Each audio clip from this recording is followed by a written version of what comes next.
there, and welcome to the locker room. Coach Giggs here with another installment of Showcase. And to my left and to your right is Katie Perry.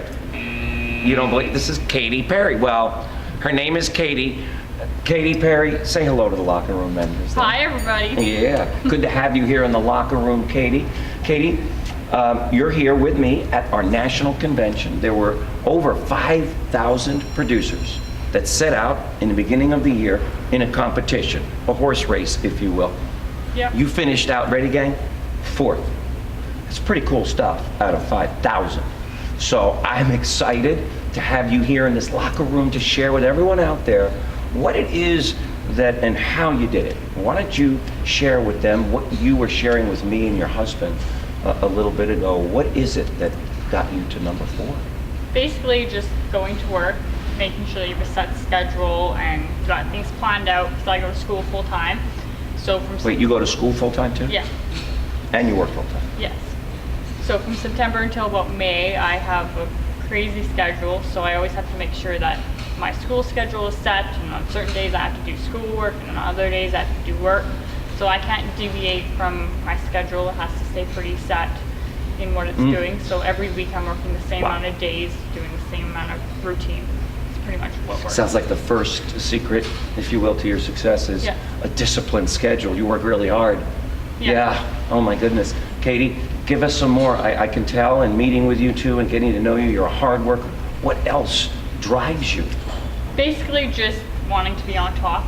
I feel like everything's a competition, so even if... Katie, you're competitive? Yes. Tell me more about that. So basically anytime there's something you can get, you pretty much want to be on top. So President's Club, Founders Club, then obviously top 10.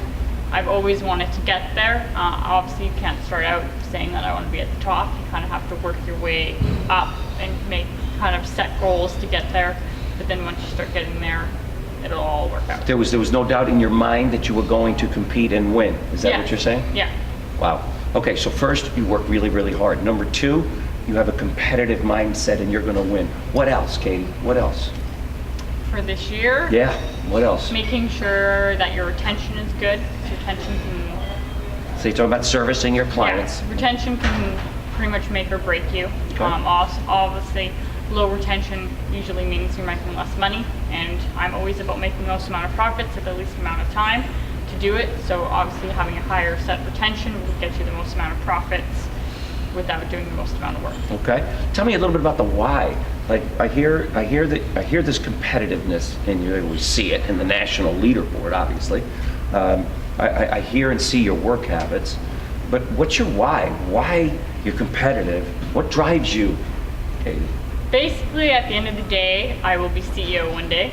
So the end goal of end goals is CEO. So basically everything that I can do up to that point is basically getting me towards where I want to be. That drives you? Yeah, that's the long-term goal. Wow. What else drives you? Anything else that drives you that's important? Anything at home that's... Your family, obviously making sure that they have a good life, making sure we can go on vacations, paying for my schooling, housing, obviously all of that stuff costs money. So you have a lot of expenses and education costs, and these things drive you. Yeah. Yeah. How long have you been with the company now? 5 years. 5 years. Katie, there's a bunch of people out there right now who would love to have your success. I know what it means to be number 5 in terms of income. You're making more money than most people could dream to earn. What advice would you give to those out there who really would love to have what you have?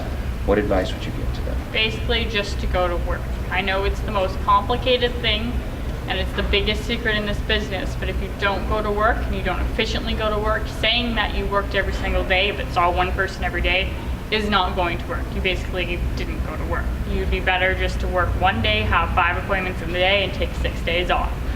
But you need to make sure that you have a set schedule and you work hard when you're working. You relax when you relax, you work when you work, and if you have that, you'll be successful, but not doing the schedule of 1 appointment a day and saying you had a really stressful week is not going to cut it. I would say what Simon Arias says at that statement, bam, you just drove it home, girl. That was awesome. Now, if everyone does exactly what you just told them to do, go to work, be competitive, be driven, have your whys, you're going to end up living what? Your very best life. That's a wrap. If you've enjoyed and feel the Daily Locker Room has served as an inspiration in your life, why not share it with a friend by sending them the daily message?